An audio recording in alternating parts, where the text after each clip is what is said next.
आपल्या लोकांची आपली वाहिनी एबीडी न्यूज मराठी। हरियाणा आणि दिल्ली राज्यातून विनापरवाना व बेकायदेशीररित्या विदेशी मद्य आणून घरात विक्री करणाऱ्या एका व्यक्तीस उल्हासनगर राज्य उत्पादन शुल्क विभागाने अटक केली। या व्यक्तीकडून 6 बॉक्स विदेशी मद्य असा 1,92,000 रुपयांचा माल जप्त केलाय। सदरची कारवाई राज्य उत्पादन शुल्क विभागाचे आयुक्त राजेश देशमुख यांच्या आदेशान्वये उल्हासनगर राज्य उत्पादन शुल्क विभागाचे निरीक्षक बाळासाहेब जाधव यांच्या मार्गदर्शनाखाली करण्यात आली।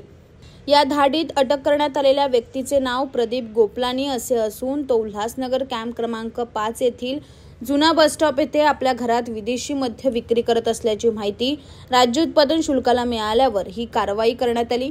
या कारवाईत अटक करण्यात आलेल्या आरोपीस उल्हासनगर न्यायालयाने 2 दिवसाची पोलीस कस्टडी सुनावली आहे। हा मद्यसाठा बेकायदेशीरपणे महाराष्ट्रात आयात झाल्याने महाराष्ट्र शासनाचा मोठ्या प्रमाणात उत्पादन शुल्क महसूल बुडालाय। या प्रकरणी मुंबई दारूबंदी कायदा 1948 चे कलमान्वये गुन्हा दाखल करण्यात आला आहे।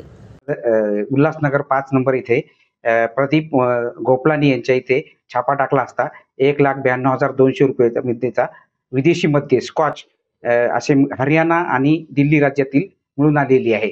त्यास मान्य न्यायालयासमोर हजर केले असता त्याला 2 दिवसाची पोलीस कस्टडी देण्यात आलेली आहे। पुढील तपास चालू आहे। सदरचा माल हा दिल्लीवरून ते रेल्वेने बॅगमध्ये टाकून महाराष्ट्रात घेऊन येत होते। त्याच्यामुळे महाराष्ट्राच्या शासनाची एक्साईज ड्युटी बुडते। खबऱ्यामार्फत आम्हाला खबर होती, त्या हिशोबाने आम्ही छापा टाकून त्याला पकडण्यात आले। आपल्या लोकांची आपली वाहिनी एबीडी न्यूज मराठी। आपल्या एबीडी न्यूज मराठी या यूट्यूब चॅनलला सबस्क्राईब करा। तसेच तुमच्या आजूबाजूच्या परिसरात घडणाऱ्या घटना आमच्यापर्यंत पोहोचवण्यासाठी व जाहिरातीसाठी एबीडी न्यूज मराठीला संपर्क साधा।